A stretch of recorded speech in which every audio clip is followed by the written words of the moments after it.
প্রশ্ন হলো, আমার ৫ জন বোন, মোট সম্পত্তি ১৭০%। তাই ৫ জনকে বিয়ে দিতে গিয়ে চলে গেছে ৭০% জমি। বাবা মার সম্পদে ছেলে মেয়ে সবার অধিকার আছে না নাই? কোরআনে আল্লাহ তাআলা সবার অধিকার বর্ণনা করেছেন না? এখন মুশকিল হলো, বোনদেরকে অনেক সময় ভাই বিয়ে দিয়েছেন, ভাই বিয়ে দিতে গিয়ে অনেক খরচ করেছেন। যদিও ইসলামের নির্দেশ অনুযায়ী বিয়ে যদি হয় তাহলে মেয়েদের বিয়ে দিতে খরচ হবে না, বরং আরো টাকা পাবে, মহরের টাকা। ঠিক না? ঠিক।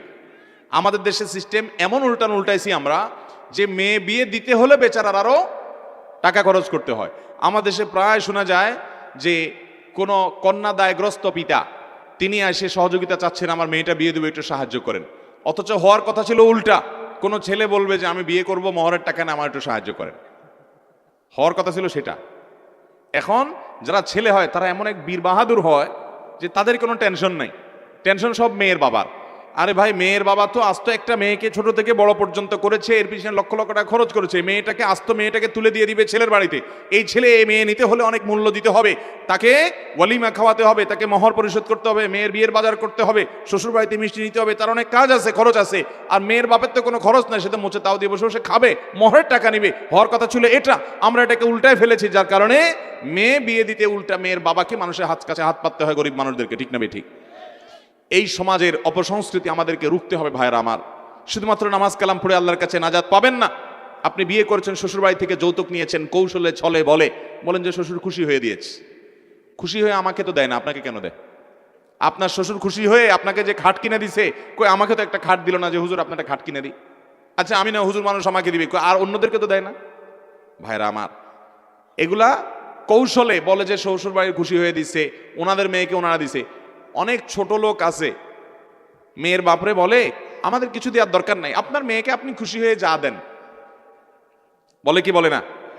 আপনার মেয়েকে আপনি খুশি হয়ে যা দেন। আরে ভাই, আমার মেয়েকে আমি খুশি হয়ে কি দেব কি দেব না, তোমার মাথা ব্যথা কেন এটা নিয়ে? লক্ষণ খারাপ। যে সমস্ত অমানুষ, যে সমস্ত ছোট লোক, অনেক নামাজি কালায় মানুষ আছে, এই লম্বা দাড়ি, মাথায় টুপি আছে, ভালো করে শুনে রাখেন।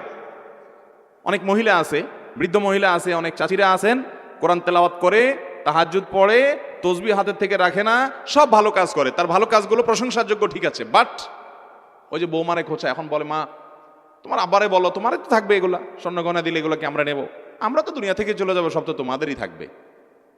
এই যে কৌশলে মেয়ের বাপের বাড়ি থেকে জিনিসপত্র আদায় করা, এটা হারাম। এটা কি? হারাম। আপনি নামাজ কালাম পড়েন, দাড়ি রাখেন, টুপি লাগান, বোরকা পরেন, কোরআন তেলাওয়াত করেন, নামাজ কালাম পড়েন, আপনি জানেন না এটা হারাম। যৌতুক নেওয়া হালাল না হারাম? মেয়ের বাবা যদি মেয়েকে খুশি হয়ে কিছু দিতে চায়, এটা তার ব্যাপার। আপনি যদি কৌশলে খোঁচাখুচি করেন, বেশিরভাগ পরিবারে খোঁচাখুচি করে, আশেপাশে মহিলারা বলে তো বৌমা বাবার বাড়ি থেকে তোমার কি দিছে, তোমার বাপেরা কিছু দেয় নাই। আহারে, আবার অনেক ছোট লোক আছে, মেয়েদেরকে কতভাবে কষ্ট দেয়, বলে যে তোমার বাপ ভাইরা একটু ফোনও দেয় না, আহারে একটু আসেও না, তারা খোঁজ খবরও নেয় না। আমার বাপ ভাই আমার খোঁজ খবর যদি না নেয়, আমার কষ্ট লাগবে, এটা আমার ব্যাপার, তোমার এত চুলকায় কেন? মনে রাখবেন, বৌমাদেরকে যারা ভাবে কষ্ট দেন, ভাবিদেরকে কষ্ট দেন, যে সমস্ত ননদেরা আশেপাশ থেকে, আপনারা জানেন না এটা আপনারা কবিরা গুনাহ করছেন। আপনারা কবিরা গুনাহ করছেন, আপনার কোনো আমল কুলাবে না, মানুষের হক নষ্ট করছেন। তার বাপ মা, তার ভাইরা যদি তার খোঁজ খবর না নেয়, তারা আল্লাহর কাছে গুনাহগার হবে। আপনি এই কথা বলে ভদ্র মহিলাকে কষ্ট দিবেন না, তার কষ্ট আরো বাড়াবেন না। আপনি বরং তাকে পারলে বুঝাবেন যে বৌমা, সব মানুষ একরকম হয় না, আরে তোমার বাপ ভাই খোঁজ খবর না নিলে কি হয়েছে, আমরা কি হারাই গেছি নাকি, আমরা তোমার খোঁজ খবর নেবো ইনশাল্লাহ। মানুষের মতো মানুষ হলে এরকম করবেন, আর অমানুষ হলে নোংরা চিন্তার মানুষ হলে খোঁচাখুচি করবেন, বলবেন তোমাকে তো তোমার বাপ ভাই খবর নেয় না। কেমন মানুষ তারা? অমানুষ তারা। ওই বেচারের এমনি মনে কষ্ট। ভাইরা আমার, পরকে আপন করার মতো কঠিন কাজ আল্লাহর জমিনে খুব কম আছে। আপনাকে যদি আমি দাওয়াত দিয়ে বলি আমার বাড়িতে গিয়ে 2-4-10 বছর থাকেন, খান, কাজ করবেন আর খাবেন, আপনাকে ধরে বেঁধেও আমি রাখতে পারবো না, কারণ আপনি নিজের বাড়িতে থেকে শান্তি পান। একজন মেয়ে নিজের বাপের বাড়ি ফেলে রেখে এসে আপনার বাড়িতে আসছে, আপনার চরিত্র হেফাজত করছে, আপনার বাড়িতে আপনার খেদমত করছে, কাজ করছে। ভাইরা আমার, বউরা যে সার্ভিস দেয়, আপনি যদি একটু নিজের বিবেককে জিজ্ঞাসা করেন, আরে আমি এটা উপমা দিচ্ছি শুধু বোঝার জন্য, আদার্স নিয়েন না বা ছোট করার জন্য না আমার বোনদেরকে। আপনার বাসায় একজন কাজের লোকও যদি থাকে, তাকে পেটে ভাতে খাওয়া দেওয়ার পর, খাওয়া থাকা দেওয়ার পর উল্টা আরো বেতন দিতে হয়, ঠিক না ঠিক? আপনার বউ আপনার যত সার্ভিস দিচ্ছে, আরে আপনার যে চরিত্রটা হেফাজত করছে, এইটার মূল্য আপনি কিছু দিয়ে পরিশোধ করতে পারবেন কিনা? এরপরে আপনার বাসায় 24 ঘন্টা সে থাকছে, আপনার ছেলে মেয়েগুলো মানুষ করছে, তাদেরকে দুধ দিচ্ছে, দুধ পান করাচ্ছে, তাদেরকে গর্ভে ধারণ করছে, আপনার কাজ কাম করে দিচ্ছে, আপনার হেল্প করছে, আপনার মেন্টাল রিফ্রেশমেন্টের মাধ্যম হচ্ছে, আপনাকে প্রশান্তি দিচ্ছে যে আপনি বাহিরে নিরিবিলি কাজ করতে পারছেন, এত কিছু করছে। আরে আপনি যদি এটার বিনিময় দেন তাহলে প্রতি মাসে বেতন দিয়েও তো কুলাতে পারবেন না, সেখানে বেতন তো নাই, একটু থাকে খায় বেচারি, এরপরে আবার তাকে খোঁচাখুচি করেন। এর চাইতে ছোট লোক, এর চাইতে নিকৃষ্ট লোক এবং স্বার্থপর খারাপ মানুষ আল্লাহর জমিনে হতে পারে না। অতএব যৌতুকের বিরুদ্ধে আমরা দাঁড়াবো তো সবাই। যুবকরা জাগতে হবে, জাগতে হবে। মুশকিল হলো আপনারা এগুলো বলতে গেলে মুরব্বীরা বলবে, দেখছো এই যুবক এখনই আজকালকার কি কলিকাল আসছে, শুধু শ্বশুরবাড়ির দিকে টানে, বইয়ের দিকে টানে, বলবে ঠিক না? বলুক সবাই। আমি ন্যায়ের উপরে থাকলে কে কি বললো এসব পরোয়া করার টাইম। যুবকরা জাগবেন তো ইনশাআল্লাহ। মুরব্বীরাও আল্লাহকে ভয় করেন, খবরদার। বৌমাকে নিজের মেয়ের মতো দেখবেন এবং তাকে আপন করবেন, তাদেরকে কষ্ট দিবেন না, শ্বশুরবাড়ি থেকে যৌতুক আদায় করবেন। এবার মূল প্রশ্নে আসি। দুঃখজনক, সেজন্য কথাগুলো বললাম যে ভাই বোনকে বিয়ে দিতে অনেক টাকা পয়সা খরচ করা লাগে। ইন্ডিয়ানদের মধ্যে, ইন্ডিয়ান কোনো এলাকাতে অনেক এই অভ্যাসটা, এই আপনার বদ অভ্যাসটা এবং এই বদ কালচারটা অনেক শক্তভাবে গেঁথে আছে, গেড়ে আছে। কেরালা রাজ্যের যে সমস্ত ইন্ডিয়ানরা আছে, মধ্যপ্রাচ্য প্রবাসী ভাইরা বলতে পারবেন, তাদের কোনো মেয়ে হয়েছে তো বস, তাদের লাইফ শেষ। পারলে মেয়ের শরীরের ওজন পরিমাণ স্বর্ণ দেওয়া লাগে, এমন একটা অবস্থা। এই নোংরা কালচার কোনো মুসলমানদের সমাজে হতে পারে? এখন কথা হলো, ভাই তিনি জমি জমা বিক্রি করে টাকা পয়সা দিয়ে বোনকে বিয়ে দিয়েছেন, অথবা বাবা তার মেয়েকে বিয়ে দেওয়ার জন্য অনেক খরচ করেছেন, তাই বলে বাবার সম্পদে, পরিত্যক্ত সম্পদের ভাগ হিসেবে ওই মেয়ে পাবে না, এরকমটি করা যাবে না। কেন যাবে না? ভালো করে বুঝেন। একজন বাবার আল্লাহ তাআলা 3টা সন্তান দিচ্ছেন, 3টা ছেলে দিয়েছেন। একটা ছেলের শরীরে এমন একটা রোগ হয়েছে, যেই রোগের কারণে লক্ষ লক্ষ টাকা খরচ হয়ে গেছে, তাই বলে সে কি সম্পদ পাবে না বাবা মারা যাওয়ার পরে?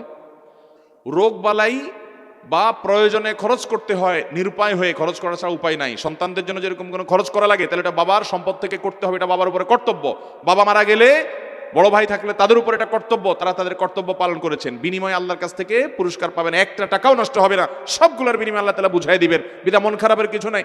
আপনি এই কথা বলে টাকা কাটাকাটি করতে পারবেন না যে আমি তো বোনকে বিয়ে দিচ্ছি যৌতুক দিয়ে বা টাকা পয়সা খরচ করে, অতএব তাদেরকে বাবার সম্পদে আর ভাগ দেবো না, বা ওইটা মাইনাস করে ভাগ দেবো না, এটা করতে পারবেন না।